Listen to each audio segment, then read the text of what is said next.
Good morning, everyone. Another day. It's a very crispy morning here in the valley, and it's making me really sit upright, that's for sure. Now, I was trying to work out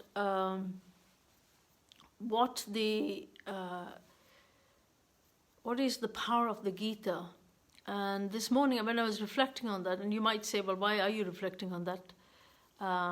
It is because when you think about things that really work for you, what is it that you can share that makes a difference to other people? So that's where I'm coming from.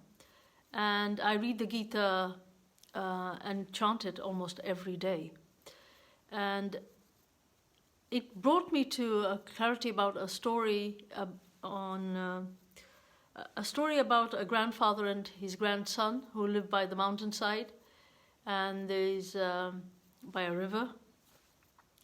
And this grandson is so enamored by his grandfather, and every morning he sees his grandfather sitting on the table, opening a book and reading it. And he said, "Grandpa, what are you reading?" He said, "Oh, I'm reading the Gita."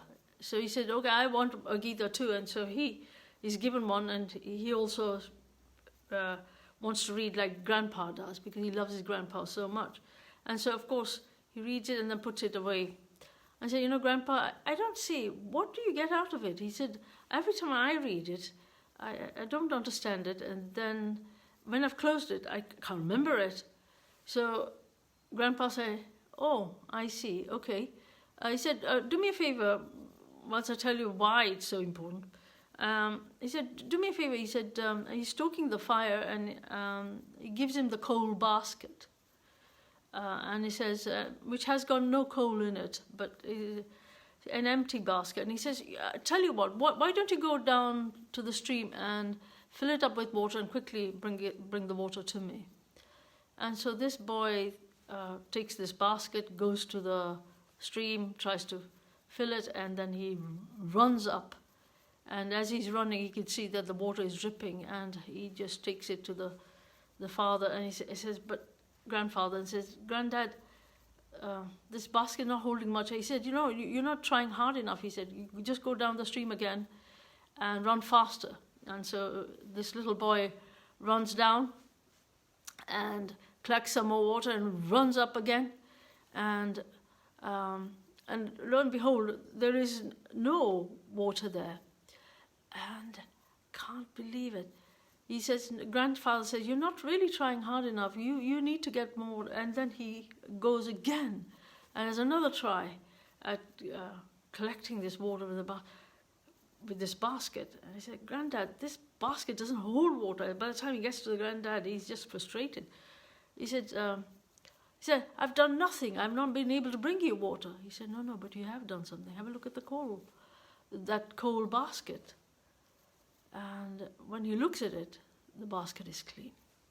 And he realized it was different from when he first started.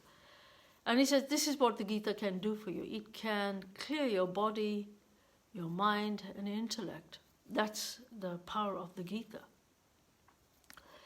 And I've always found that there are so many, it's a treasure house of truths and insights that is immersed in living dharma.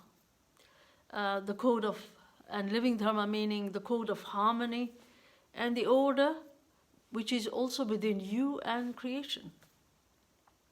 It has exquisite and powerful nuggets of wisdom. And what I realized is that it answers many questions. There are two sides to you, the eternal and the time sensitive. So it answers the questions about who that is, what that division is, and how it works together. It answers what is the purpose in your life.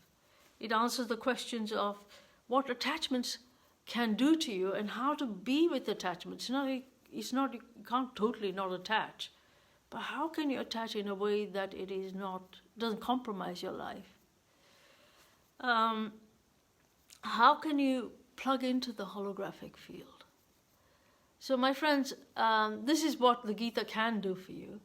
And if you're interested, next Wednesday I've got a masterclass on what problems the Gita solves and what problems it doesn't solve, and how to use the Gita in your everyday life to make it a powerful living, how shall I say, a living presence in your life. Thank you very much for watching me this morning. Have a great day.